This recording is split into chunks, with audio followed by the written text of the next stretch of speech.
అయోధ్య నుంచి వచ్చినటువంటి అక్షింతలను, పూజిత అక్షింతలు అంటారు, ఒక పవిత్రమైనటువంటి అక్షింతలను ఇంటింటికి తిరిగి పంచుతున్నారు.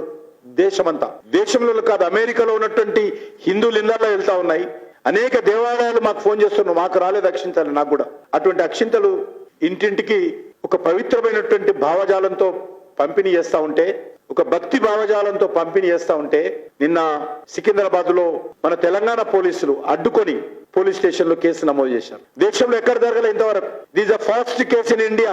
అక్షింతలు పంపిణీ చేస్తుంటే అరెస్ట్ చేసినటువంటి చరిత్ర కొత్తగా ఏర్పడినటువంటి తెలంగాణ ప్రభుత్వంలో మజ్లిస్ పార్టీని మచ్చిక చేసుకోవడం కోసం, మజ్లిస్ పార్టీ మెప్పు పొందడం కోసం, మజ్లిస్ పార్టీ మద్దతు కొడగట్టడం కోసం ఈరోజు తెలంగాణ కాంగ్రెస్ పార్టీ అవలంబిస్తున్నటువంటి విధానము మనకు స్పష్టమవుతా ఉంది. ప్రతి ఇంట్లో కూడా ప్రజలు మంగళారతులతో ఈ అక్షింతలను స్వాగతం పలికి, అయోధ్య నుంచి వచ్చినటువంటి అక్షింతలను ప్రతి ఇంట్లో ఉన్నటువంటి కుటుంబ సభ్యులు ఎంతో భక్తి భావంతో తీసుకొని తమ ఇంట్లో ఉన్నటువంటి దేవుడి దగ్గర పెట్టుకుంటుంటే కాంగ్రెస్ పార్టీకి నొప్పి ఎందుకని అడుగుతా ఉన్నాను. ఇక్కడ పోలీసులకు వచ్చేటువంటి బాధ ఏందని అడుగుతా ఉన్నాను. ఎక్కడైనా ఏదైనా ల్యాండ్ ఆర్డర్ ప్రాబ్లం తలెత్తిందా చెప్పాల్సిన అవసరం ఉంది. ఏ ఒక్కరైనా ఏమో మతం గురించి మాట్లాడారని అడుగుతా ఉన్నాను. ఎక్కడైనా శాంతి భద్రతలకు భంగం కలిగిందా అడుగుతా ఉన్నాను.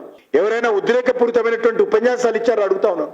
మహిళలు ఇంటింటికి తిరిగి అక్షింతలు, అయోధ్య అక్షింతలు, రాముడి అక్షింతలు ఇంటింటికి ఇస్తా ఉంటే ఇక్కడ ఉన్నటువంటి కాంగ్రెస్ పార్టీ ప్రభుత్వం ఎందుకు ఈరోజు హైదరాబాద్ నగరంలో కేసులు పెడుతుందో ఈరోజు ప్రజలు అర్థం చేసుకోవాల్సిన అవసరం ఉంది. 29వ తేదీ సికింద్రాబాద్ లోని సింధీ కాలనీ, కోనేరు బస్తీ ప్రాంతంలో మరి అక్కడ ఉన్నటువంటి ప్రజలు అక్షింతలు చేస్తా ఉంటే అప్పుడు కూడా కేసు పెట్టారు.